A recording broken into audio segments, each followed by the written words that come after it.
तो news today 13 फरवरी देखते हैं भाई। UNEP world conservation monitoring centre, ठीक है, कि विश्व की प्रवासी प्रजातियों की स्थिति। तो जो प्रवासी प्रजातियां होती है, माइग्रेटरी स्पीसीज होती है, उनके लिए रिपोर्ट आई है। तो ये अपनी तरह की पहली रिपोर्ट है। पहली बात तो भाई फर्स्ट यही है, वन्य जीवों की प्रवासी प्रजातियों के संरक्षण के पक्षकारों के 14वें सम्मेलन में जारी किया था। तो जो वन्य जीवों की प्रवासी प्रजातियों का संरक्षण के लिए जो CMS होता है, तो CMS के जो 14वां सम्मेलन हुआ था उसके लिए था ये, और ये सम्मेलन हुआ था उज्बेकिस्तान में, ठीक है। तो इसमें रिपोर्ट में क्या बोला गया है, तो इस रिपोर्ट में एक तो बोली गई है कि CMSS के तहत सूचीबद्ध 5 प्रजातियों में से एक के समक्ष विलुप्त होने का खतरा विद्यमान है। तो जो 5 प्रजातियां हैं उनमें से एक के समक्ष विलुप्त होने का खतरा विद्यमान है। साथ ही 44% प्रजातियों की आबादी में गिरावट की प्रवृत्ति दर्ज की गई है, ठीक है। तो 44% आबादी गिर रही है, ठीक है। परिशिष्ट फर्स्ट में सूचीबद्ध 82% प्रजातियां क्या बोलते हैं विलुप्त होने का खतरा है उन पर, ठीक है, और 76% प्रजातियों की संख्या में गिरावट देखी गई है। परिशिष्ट सेकंड में सूचीबद्ध प्रजातियों में से 18% वैश्विक स्तर पर खतरे में है, और इस परिशिष्ट की 42% प्रजातियों की संख्या में गिरावट की प्रवृत्ति है। सीधी सी बात है कि भाई प्रजातियों में गिरावट है, ठीक है। CMS से सूची 97% मछलियां इसमें TW मतलब क्या बोलते हैं वो विलुप्त होने का खतरा, ठीक है। चलिए, CMS में सूचीबद्ध प्रजातियां और अन्य सभी प्रजातियों प्रवासी प्रजातियों के समक्ष विलुप्त होने का खतरा बढ़ रहा है। वर्तमान में वैश्विक स्तर पर 399 प्रवासी प्रजातियों को CMS के अंतर्गत सूचीबद्ध नहीं है। ये प्रजातियां या तो खतरे में या TW स्थिति के निकट है, ठीक है। 2 खतरे इनमें प्रवास के आने, उनका विखंडन होना, जलवायु परिवर्तन, ये तो कोई काम के नहीं है। महत्व क्या है इनका प्रवासी प्रजातियों का, तो एक तो जलवायु परिवर्तन करती है, शिकार चारण के माध्यम से पारिस्थितिक तंत्र भी नियमित होता है, पर्यटन बढ़ता है, ठीक है। रिपोर्ट में सिफारिशें क्या की गई है कि स्थलों की पहचान करनी चाहिए, उनका मतलब सहयोगात्मक अंतरराष्ट्रीय, वही फालतू की मतलब जो ये बोलते हैं डेटा की कमी वाली प्रवासियों पर शोध करो, प्रदूषण कम करो, क्लाइमेट चेंज बचाओ, अलाना करो फलाना करो, वही फालतू की बातें करते हैं। ये इंपॉर्टेंट है। CMS क्या होता है ये देख लो भाई, ठीक है। तो CMS इस कन्वेंशन पर जून 1979 में सिग्नेचर किए गए और 1983 में इसको लागू किया गया। तो 1983 में लागू हुआ था और 1979 में इस पे हस्ताक्षर किए गए थे। इसको बोन कन्वेंशन भी कहा जाता है, ठीक है। अब आया ना समझ में? इतनी देर से समझ में नहीं आ रहा था CMS क्या है ना? चलो, तो CMS को बोन कन्वेंशन भी कहा जाता है।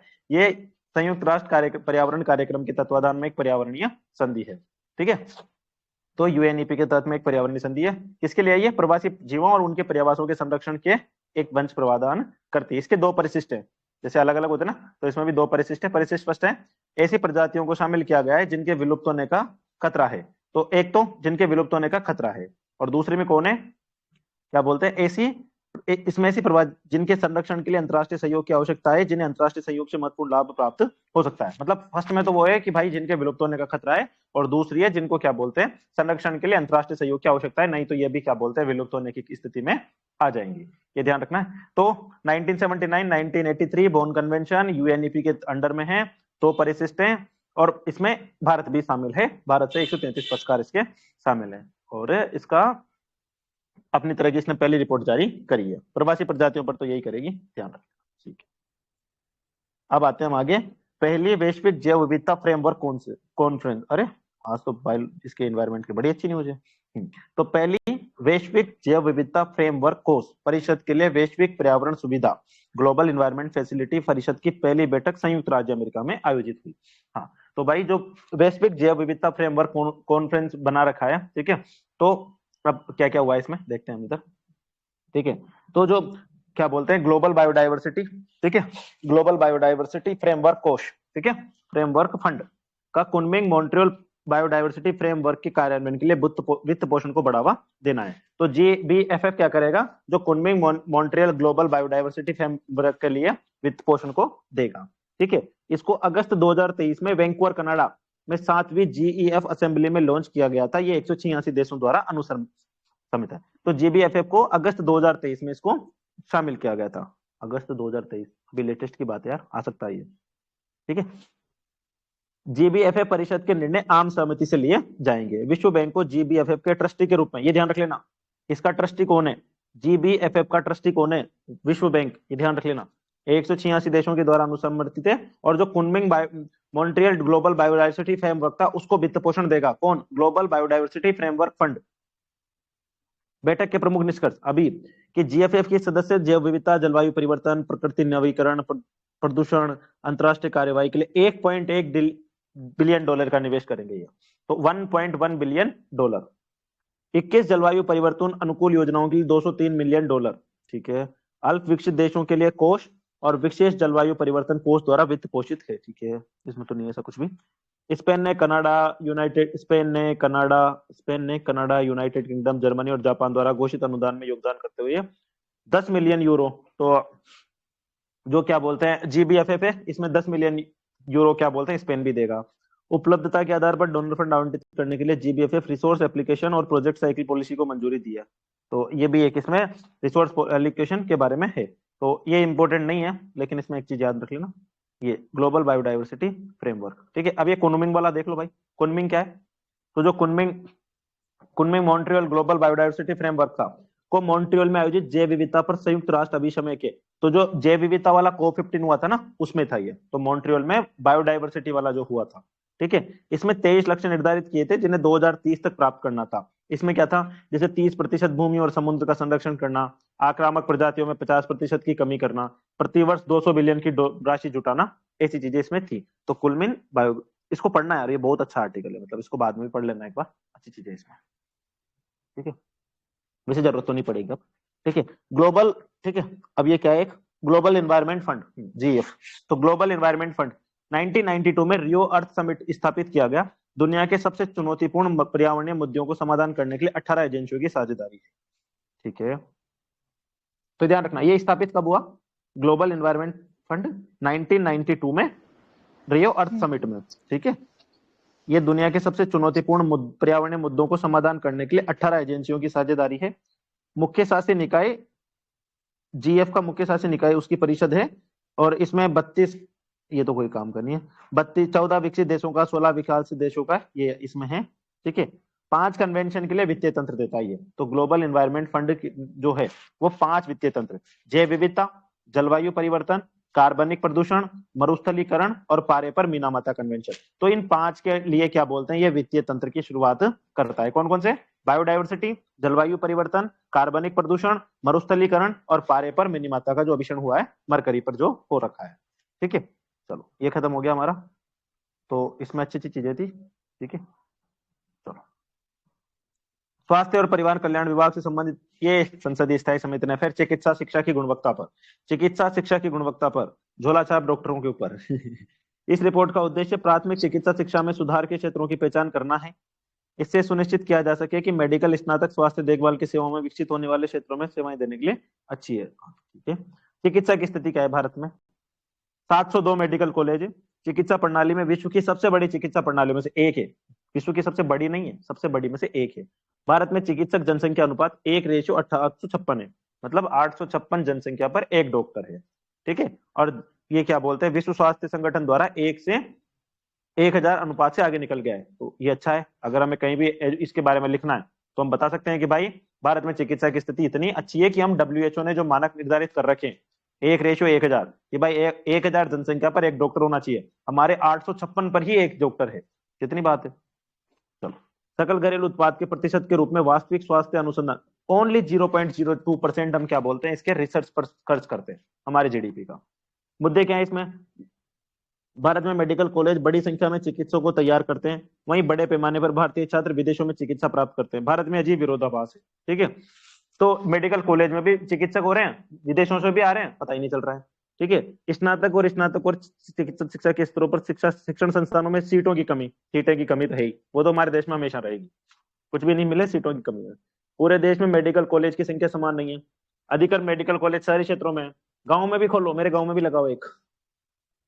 चिकित्सा संबंधी अनुसंधान के लिए पर्याप्त धन उपलब्ध नहीं है, पैसे तो कहाँ है हमारे देश में, मौजूदा अवसंरचना नहीं है। तो ये सारे जनरल पॉइंट थे, एक बेसा नहीं है जो हमें नहीं पता था। इसमें सिफारिश क्या की गई है? नए मेडिकल कॉलेजों की स्थापना करी जाए, सरकार की मौजूदा योजना का विस्तार करना चाहिए, मेडिकल कॉलेजों में सीटें बढ़ेगी, चिकित्सा फैकल्टी की अनुपस्थिति को रोकने के लिए भर्ती प्रक्रिया को व्यवस्थित करना चाहिए, कोई दिक्कत। डिस्टेंस लर्निंग, वर्चुअल क्लासरूम, सीटों की कमी, हाँ ऑनलाइन पढ़ाओ भाई, ऑनलाइन डॉक्टर कराओ, ऑनलाइन ही चीरफाड़ करवा लो उनसे राष्ट्रीय चिकित्सा आयोग को डॉक्टर्स को रियल टाइम राष्ट्रीय डेटाबेस बनाए रखना चाहिए। हाँ ये अच्छा है। राष्ट्रीय चिकित्सा आयोग को डॉक्टर्स का रियल टाइम राष्ट्रीय डेटाबेस, साथ ही अन्य देशों में जैसे संगठन की बेहतर कार्यप्रणाली से सुधार करना चाहिए। निजी निवेश को प्रोत्साहित करना चाहिए। ऐसा एक भी नहीं है जो हमें मतलब अच्छा दिया हो इन्होंने। चिकित्सा शिक्षा का विनियमन कैसे करते हैं? तो एक तो नेशनल मेडिकल कमीशन बना रखा है, डेंटल काउंसिल ऑफ इंडिया है, फार्मेसी काउंसिल ऑफ इंडिया है, इंडियन नर्सिंग काउंसिल है, allied health professional council of India है। ये ध्यान रख लेना। इसमें अगर पूछेगा तो प्रीलिम्स में एक क्वेश्चन आ सकता है कि हमारा जो इंडिया है वो WHO के उससे भी ज्यादा आगे निकल गया है। मेंस में तो यूज ही हो सकता है, लेकिन क्या पता यूपीएससी में ऐसी चीजें पूछ ही रही है। एक साइंस एंड टेक्नोलॉजी का है ये। इवेंट होराइजन टेलीस्कोप कोलैबोरेशन ने ब्लैक होल M87 की नई तस्वीरें जारी करी। तो जो ब्लैक होल M87 स्टार है उसकी नई तस्वीरें जारी करी है किसने? इवेंट होराइजन टेलीस्कोप ने। तो हम इवेंट होराइजन टेलीस्कोप को भी देखेंगे और ये M87 क्या हुआ है इसको भी देख लेते हैं। चलो, EHT यानी कि इवेंट होराइजन टेलीस्कोप कोलैबोरेशन ने 2018 में इस ब्लैक होल के लिए पर्यवेक्षण से प्राप्त डेटा का उपयोग करके तस्वीरें जारी की है। तो इसने 2018 में जो इसका डेटा हुआ था उससे ये तस्वीरें जारी करी। इस तस्वीरों में ब्लैक होल M87 के चारों ओर एक चमकदार रिंग दिखाई दे रही है। इस रिंग को शेडो ऑफ ब्लैक होल कहा जा रहा है।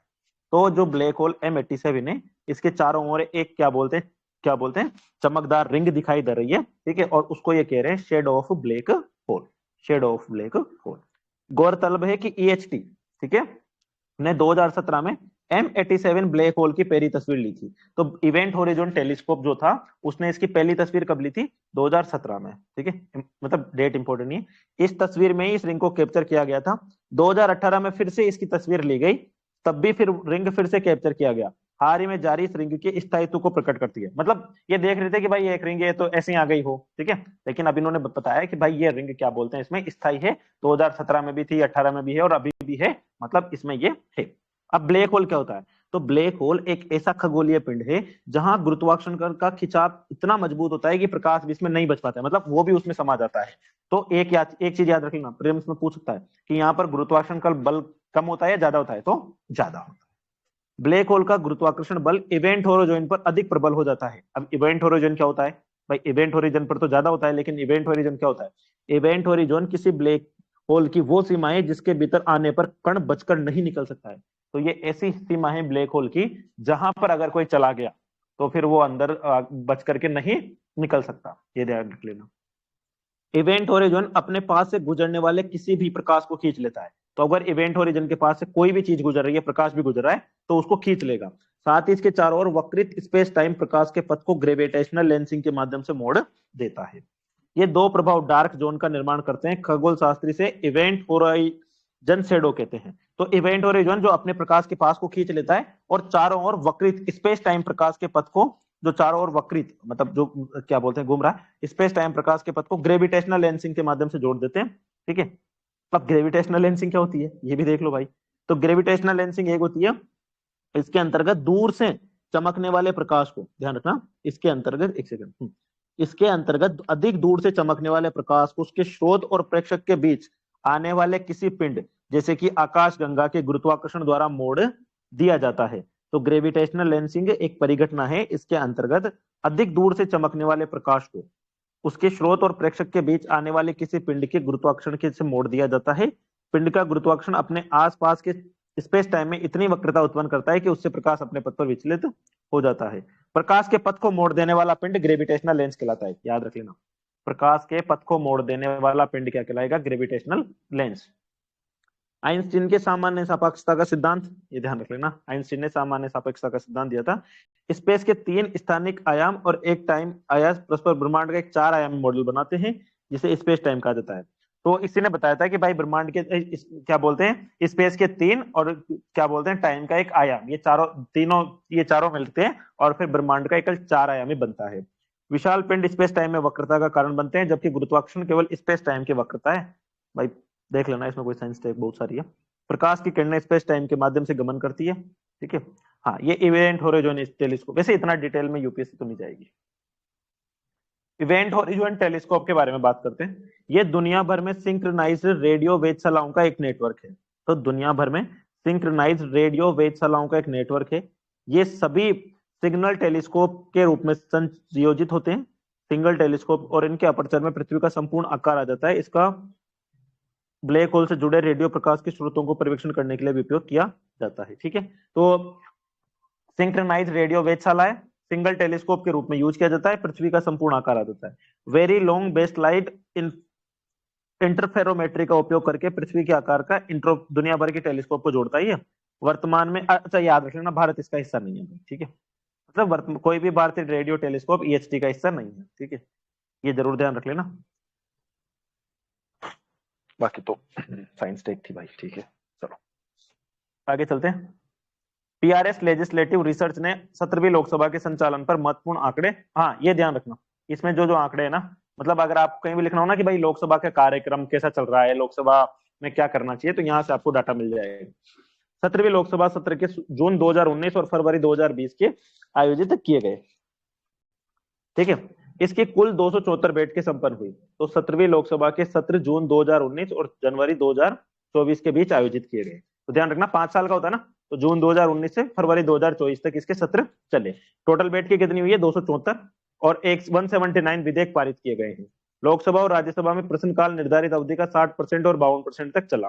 ठीक है, तो जो अवधि होती है ना उसमें सिर्फ 60% और राज्यसभा में ओनली 52% ही प्रश्नकाल चला है। वैश्विक कोविड महामारी के कारण प्रश्नकाल को 2020 के मानसून सत्र में रद्द, हाँ ये ध्यान रखें कि हमारा एक प्रश्नकाल 2020 के मानसून सत्र में रद्द भी हुआ था। ठीक है, लोकसभा के संचालन से संबंधित मुद्दे। अपनी कार्यकाल पूरा करने वाली सभी लोकसभाओं में 17वीं लोकसभा में सबसे कम बैठक हुई है। तो जिन्होंने भी अभी अपना पूरा 5 साल का टर्म पूरा किया है उनमें सबसे कम बैठकें 17वीं में ही हुई थी। 206 बार संसद सदस्यों को निलंबित किया गया। 206 टाइम संसद सदस्यों को निलंबित किया गया। प्रथम लोकसभा के दौरान साल में औसतन 135 बैठक आयोजित होती थी, ये घटकर 15 रह गई। तो पहली लोकसभा में हुई थी 135 बैठक एक साल में, और अब हो रही है 55। फर्क साफ है। इसमें उपाध्यक्ष का चुनाव ही नहीं किया, जबकि संविधान का अनुच्छेद 93 में प्रावधान किया गया है कि लोकसभा को यथाशीघ्र एक अध्यक्ष और एक उपाध्यक्ष का चुनाव करना चाहिए। इस बार तो उपाध्यक्ष ही नहीं था। ठीक है, वैसे ये है ना कि उपाध्यक्ष को क्या बोलते हैं, विपक्ष से ही लिया जाता है, ऐसा है ना एक, हाँ जी मतलब हेल्थी वो है। तो 17वीं लोकसभा में केवल 16% विधेयकों की विस्तृत जांच के लिए संसदीय समिति, केवल 16% विधेयकों को विस्तृत जांच के लिए संसदीय समिति के पास भेजा गया। अधिकतर विधेयकों को रिकॉर्ड किए गए मतदान के बिना ही पारित। वाह। 35% विधेयकों को 1 घंटे से भी कम चर्चा के बाद पारित। बजट चर्चा में लगने वाले समय में भी गिरावट। लगभग 80% बजट पर बिना चर्चा के मतदान। Full Modi ji full form में।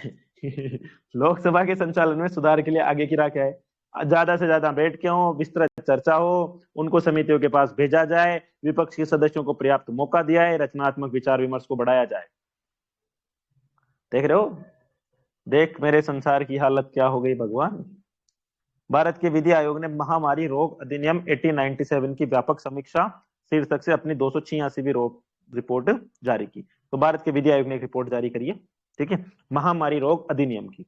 तो 22वें विधि आयोग ने अपनी रिपोर्ट में कहा कि मौजूदा महामारी रोग अधिनियम देश में भविष्य में जो आने वाली अगर महामारी कोई आती है तो फिर उसका व्यापक समाधान प्रस्तुत नहीं करता है।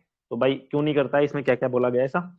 ये कानून महामारी का रूप धारण करने वाले रोगों के प्रसार पर रोक लगाने का प्रावधान करता है। ये राज्य सरकारों को महामारी का रूप धारण करने वाले नियंत्रण की व्यापक शक्तियां देता है। किसको देता है? राज्य सरकारों को। पॉइंट टू बी नोटेड मिलोट, राज्य सरकारों को। ठीक है, महामारी रोग विधेयक को जॉन वुडबर्ग ने कलकत्ता में भारत के गवर्नर जनरल की परिषद के समक्ष किया था। तो कौन ने किया था? जॉन वुडबर्ग, क्या पता। औपनिवेशिक शासन लॉर्ड एल्गिन सेकंड ने 1896 में तत्कालीन बॉम्बे प्रेसिडेंसी में फैली बुबोनिक प्लेग महामारी से निपटने के लिए ईडीए लागू किया था। तो 1896 में इसको एक बार लागू भी किया गया था, और इसको पेश कब किया गया था? 1897 का है ये। कोविड 19 के दौरान 1897 में महामारी, इसको संशोधन अभी 2020 में कर दिया गया था। ठीक है, इसका कदम का उद्देश्य इलाज के दौरान स्वास्थ्य कर्मियों के साथ की जा रही हिंसाओं की घटनाओं पर रोक लगाना। वो देखे थे ना हमने, कुछ लोग वहां जा रहे थे, मतलब इलाज करने जा रहे थे तो उन पे पथराव वगैरह कर रहे थे, तो उसको रोकने के लिए। ईडी 1897 की सीमाएं क्या है? और एक तो औपनिवेशिक काल का कानून है, मोदी जी को पसंद नहीं है। ठीक है, इस प्रावधान संचारी रोगों के बदले नवीन रूपों से निपटने में सक्षम है। महामारी या संक्रामक रोग को परिभाषित ही नहीं किया गया, ये ध्यान रख लेना। प्रकोप, एपिडेमिक और पेंडेमिक के बीच में अंतर भी नहीं किया गया कि भाई प्रकोप क्या होगा, एपिडेमिक क्या होगा और पेंडेमिक क्या होगा। विकेंद्रीकरण का प्रावधान नहीं किया गया है। केंद्र, राज्य, स्थानीय अधिकारियों के बीच शक्तियों का बंटवारा नहीं किया गया है। आइसोलेशन, क्वारंटाइन, ऐसी चीजें भी इसमें नहीं है। संक्रामक चिकित्सा, तो भाई कुछ भी नहीं है इसमें। तो सिफारिशें क्या है, इनकी परिभाषा करो, मानक संचालन प्रक्रिया अपनाओ, राज्यों को केंद्र के साथ सहयोग बढ़ाओ, लॉकडाउन और लोगों को वाहनों की आवाजाही पर प्रतिबंध लगाने के लिए फ्रेमवर्क बनाओ, बहुत सारी चीजें करो यार, ऐसे काम नहीं चलेगा। आ जाओ भाई, न्यूज इन द सोर्स, अन्य सुर्खियां, अदर न्यूज। चलिए, प्रतिभूति अपीलीय प्राधिकरण। तो प्रतिभूति अपीलीय प्राधिकरण क्या है? तो प्रतिभूति अपीलीय प्राधिकरण में पूर्ण पीठ की अनुपस्थिति से अधिकरण का कामकाज प्रभावित हो रहा है इससे मामलों में। तो इसमें पूर्ण पीठ की अनुपस्थिति है, इसके कारण इसके मामले नहीं चल रहे। तो भाई क्या होती है ये प्रतिभूति अपीली प्रतिभूति? तो ये समझ में आ रहा होगा कि सिक्योरिटाइजेशन वाला है, तो सेबी इसको कंट्रोल करती है। एक वैधानिक निकाय है ये, सेबी के द्वारा 1992 के सेबी का जो एक था उसमें बना था ये किसकी सुनवाई करता है? तो ये निम्नलिखित द्वारा पारित आदेशों के खिलाफ अपीलों की सुनवाई करता है। अगर सेबी ने कोई आदेश पारित किया है, क्या बोलते हैं, पेंशन विधि का है या इरडाई का कोई है, तो इसका क्या बोलते हैं, ये देखता है कि भाई इसमें कौन कौन से अपीलें सुनवाई कर सकते हैं। पीठासीन अधिकारी और न्यायिक सदस्यों की नियुक्ति भारत के मुख्य न्यायाधीश या उसके द्वारा नामित व्यक्ति से केंद्र सरकार के परामर्श से करती है। तकनीकी सदस्यों की नियुक्ति खोज सह चयन समिति की सिफारिश पर की जाती है। ध्यान रखना, पीठासीन अधिकारी और न्यायिक सदस्य जो होते हैं उनको भारत का मुख्य न्यायाधीश करता है नियुक्त, किसके कहने पर? केंद्र सरकार के परामर्श पर। और तकनीकी सदस्यों की नियुक्ति एक खोज और चयन समिति होती है, उसके आधार पर की जाती है। कब बना था? 1992 में। कैसी बॉडी है? तो वैधानिक बॉडी है। दो तीन चीजें याद रख लेना। इधर हो गया क्या highlight? Atlantic meridional overturning circulation, AMOC, ये क्या है भाई? तो शोधकर्ताओं ने AMOC के शरण का पता लगाने के लिए अर्ली वार्निंग डिटेक्टर, तो AMOC के शरण का पता लगाने के लिए अर्ली वार्निंग डिटेक्टर विकसित किया है। अभी देखेंगे AMOC क्या होता है। गौरतलब है कि AMOC जलवायु प्रणाली के महत्वपूर्ण टिपिंग पॉइंटों में से एक है। तो जलवायु प्रणाली के महत्वपूर्ण टिपिंग पॉइंटों में से एक है। क्लाइमेट टिपिंग पॉइंट वो होते हैं, वे सीमाएं हैं जिन्हें पार करने पर वैश्विक जलवायु को प्रभावित करने वाले ऐसे कई बदलाव आएंगे जिन्हें रोका नहीं जा सकेगा। तो ऐसे मतलब ऐसा एक पॉइंट है कि अगर ये हो गया ना, तो भाई फिर तो मतलब समझ लो कि सर्दी खत्म है।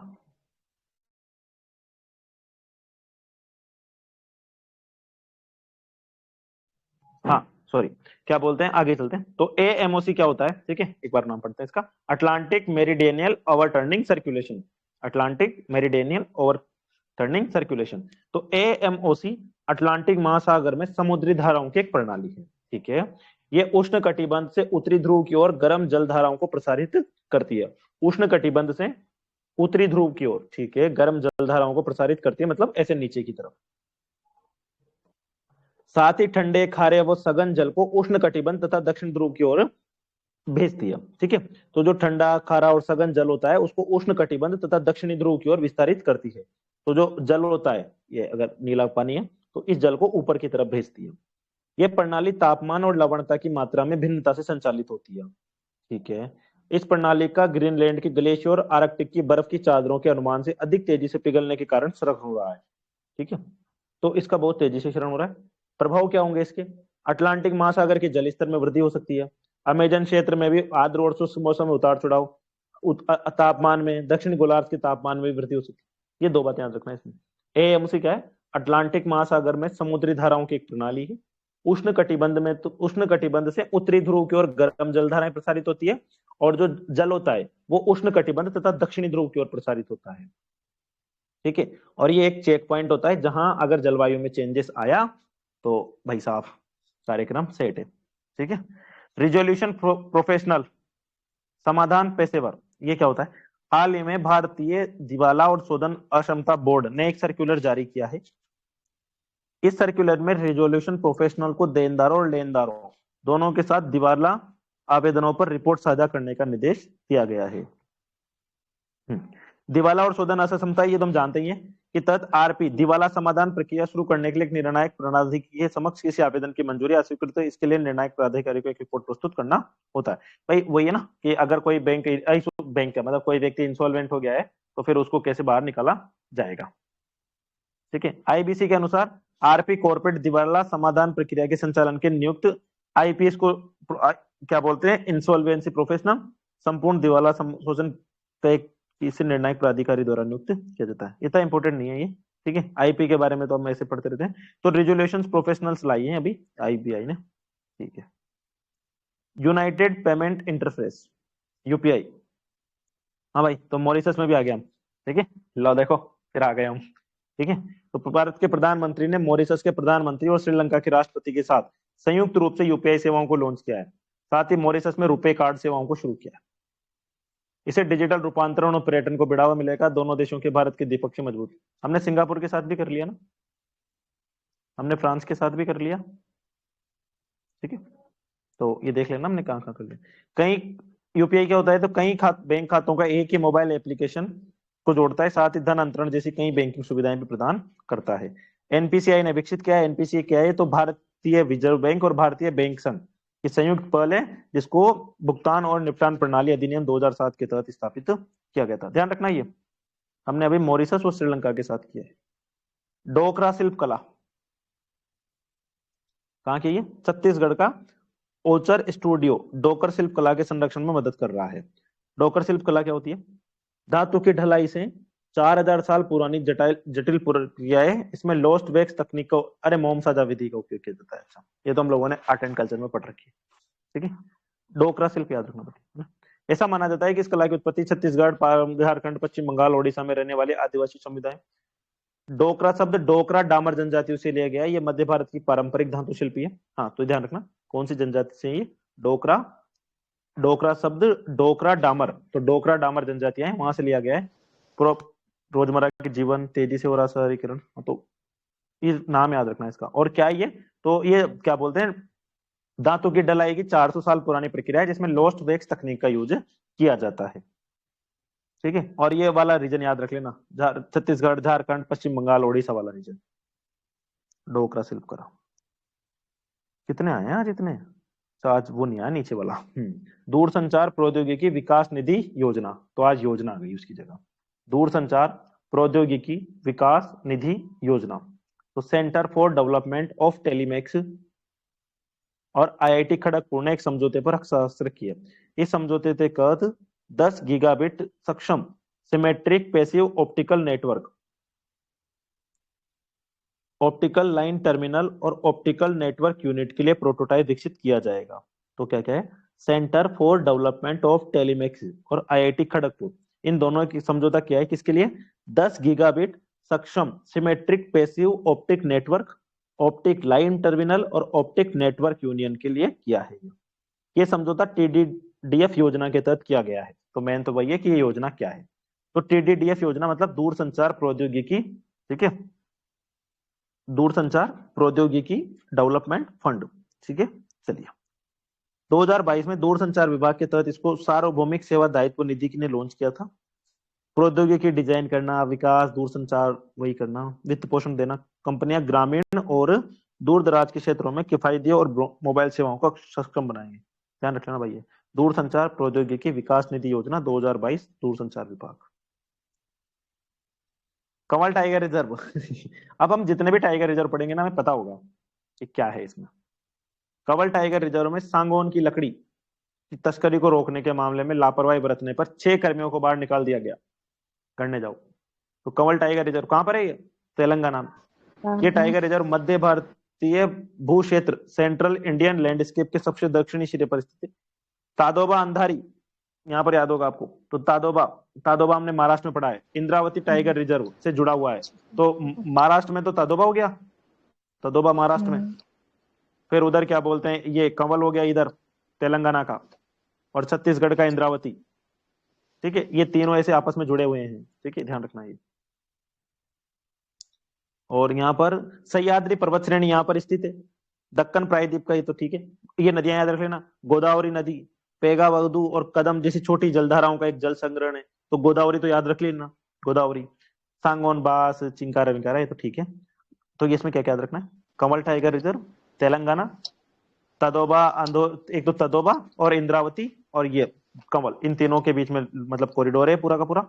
सह्याद्री पर्वत श्रेणी है, गोदावरी नदी है और पेगावदू कदम जैसी रिवर्स भी है।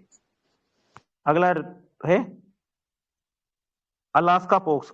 अलास्का क्या वहां पर है क्या, अमेरिका वाला। चलो, तो अलास्का के स्वास्थ्य अधिकारियों ने हाल में खोजी गई वायरस जनित बीमारी अलास्का पोस्क से होने वाली पहली मौत की पुष्टि की है, तो अलास्का में ही हुई है भाई। ये वायरस जनित बीमारी है, ये ध्यान रखना है, ये वायरस जनित। क्या ये आर्थोपोक्स वायरस नामक वायरस की एक फैमिली से संबंधित है, तो ऑर्थोपोक्स नामक वायरस। कई वायरस मानव में संक्रमण और बीमारी उत्पन्न करने के लिए जिम्मेदार है। द्विकुंडलित डीएनए वायरस, ठीक है, डबल हेलिक्स डीएनए वायरस, वो क्या बोलते हैं, ऐसा आप लोगों ने वो डीएनए वाला पढ़ाई होगा स्ट्रक्चर, ठीक है, तो वो वाला, ठीक है। ये उसी जीनस से है जिसे चेचक और काउपोक संबंधित है, ठीक है। 2015 में फेयरबैक्स अलास्का में एक वेस्ट में की गई थी, मुख्य रूप से छोटे स्तनधारियों को संक्रमित करता है। आज तक अलास्का वायरस का मानव से मानव संचरण का कोई सामना, तो ये मानव से मानव ट्रांसमिशन का अभी तक कोई मामला नहीं आया है, ठीक है। लिम्फ नोड्स ज्वाइंट्स में सूजन आ जाना, ध्यान रख लेना, इसका नाम वायरस से होता है, बस इतना सा। अलास्का पोक्स, पोक्स तो वैसे भी वायरस से। यूनानी चिकित्सा पद्धति, प्रत्येक वर्ष 11 फरवरी को विश्व यूनानी दिवस मनाया जाता है। यह यूनानी चिकित्सा पद्धति के प्रसिद्ध विद्वान हकीम अजमल खान की जयंती पर मनाया जाता है। तो जो हकीम अजमल खान थे उनकी जयंती पर यह मनाया जाता है। दुनिया की सबसे प्राचीन स्वास्थ्य देखभाल प्रणाली में से एक है, यूनान में हुई थी। हिप्पोक्रेटस, इसका नाम सुनते रहते अपन, यूनानी पद्धति के जनक है ये। यूनानी चिकित्सा ह्यूमरल थ्योरी पारित है। ये थ्योरी शरीर में 4 ह्यूमर, दम, बलगम, सफरा और सोदा की उपस्थिति मानती है। मतलब हमारे शरीर में 4 टाइप की बीमारियां मतलब है कि रक्त, बलगम कफ, सफरा पीला पित्त और सोदा काला पित्त से संबंधित। चिकित्सा 8वीं शताब्दी के आसपास अरबों के माध्यम से भारत पहुंची, आयुष प्रणालियों में से एक के रूप में, ठीक है। तो वो आयुष का ये वाई है ना, वो वाई तो योगा से ना, वाई तो योगा से, ठीक है। तो आयुष प्रणाली में भी ये इसको यूनानी को माना गया है, ये ध्यान रखना, आयुष में भी यूनानी को माना गया है, ठीक है। खत्म। चलो, अच्छी न्यूज थी यार आज की, क्वेश्चंस कर लेते हैं अपन।